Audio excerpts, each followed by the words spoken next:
It's completely normal to get hit by something known as procrastination, where you push things off to the last minute. You don't feel a rush to do the work that needs to be done. But just because this is a normal feeling that a lot of people get from time to time doesn't mean you should get it during your key moments. There are times to kick back and relax and take your breaks, but there is a time where you know what you gotta do and you gotta do it. So that's why in this video, I'm gonna talk about how you can get off of procrastination and embrace the priorities, embrace the key things you're supposed to be doing in your day. So the first way to get rid of procrastination and to get in that state of productivity actually starts the night before. Now you can do this in the morning. It just works a lot better if you do this the night before. So the night before, write down all the things you want to do the following day. That way, when you wake up, you already know what the plan is. The reason people procrastinate in part is because they don't know what to do. So in between all that thinking of deciding what activity you're going to do, what is the next task that gets the mighty check mark, between all that, you could very easily get distracted by other thoughts, by other impulses. But when you're clear on what you're supposed to do right away, there's less room for procrastination. Procrastination, it's really going to expand if you give it an inch. It's one of those things, you give it an inch, it ends up taking a mile. So don't even give it a chance. Like the night before, just write down what you want to do the following day.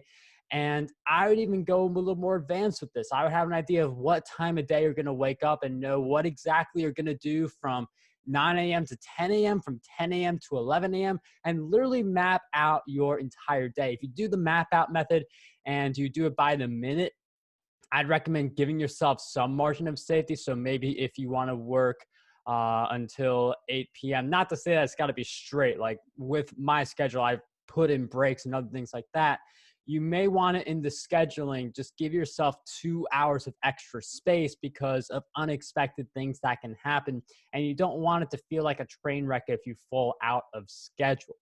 And the great thing about setting the schedule, about getting clear on what you're supposed to be doing each day the night before, is you get better at setting routines for yourself. And it's routines that you have to lock in to get out of procrastination. Again, procrastination, the big thing about that, the more space you have, the more confusion, the more procrastination grows. So when you have a routine, something like reading a book for 10 minutes or exercising for 10 minutes, something very simple with the exercising front, just to start the day on a victory, that helps you build up a string of wins, and it's easier to get momentum. If you wake up and you start the day slow, the whole day is just more likely to go slow, but you can save a day by using outlets.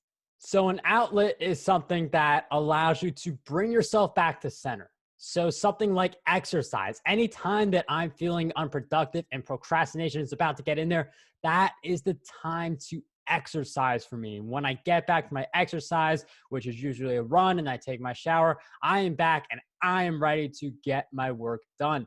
For other people, it can be reading the book. For other people, listening to music. That's a really great way, if you listen to the right empowering song, to get out of the procrastination rut.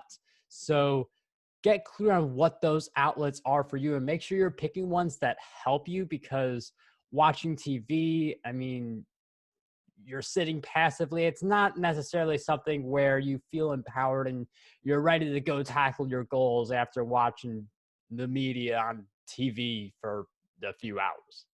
But the big driver that's going to move you from a state of procrastination to a state of productivity is your why. Because if you don't have a big enough reason to make the shift you want to make, then you're just not going to make it. And a lot of people say, well, I want to make more money. But if you make an extra dollar, you made more money. So you have to get very specific on what the goals are. What type of money do you want to make each month? But more importantly, for money, I'm bringing up money because this is something that it's the top goal that every business owner has. It always has something to do with money. So instead of just thinking, oh, I want to make an extra 1,000, 2,000, whatever thousand per month, think about why you want to make the money. What does the money do for you? Maybe it helps you travel more. Maybe it helps you give something to your children if that's what you want to do. So if money is a big motivator for you, think about the why behind it, because it's not that we like green paper and coins, it's that we like what they allow us to do. So the deeper you get with your why, the more motivation you're going to have. And usually ask yourself why 5 times. So like, why do you want to start a business? I want to make more money. Why do you want to make more money? Well, I want to, let's say, help my kid get a better life, because that's what some parents want to do.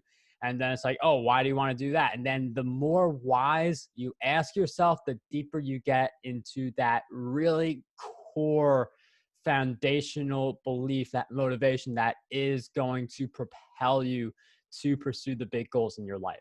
Now, the point of this video isn't to say get rid of procrastination forever, be productive, never take a break, work a gajillion hours a day. That's not the point of this video, because we have to be realistic here also. We do want some downtime, we do want some breaks, but we do have to schedule them out. One strategy you can use is give yourself one day of the week, or maybe even 2, where you just trim down on the workload, and if you want to do something else, you do that other thing. And the key with that stuff, when you want to take breaks, because the issue is that some people, they overextend the break or they lose motivation after they take the break. Just put it in your schedule at a time where you're not going to be as productive anyway. I know my productivity usually drops around 2 or 3 p.m. So I'll either take that break, or I'll use one of my outlets, like I mentioned earlier, such as exercise, reading a book, or music. But you want to pay attention to where the areas you're wasting your most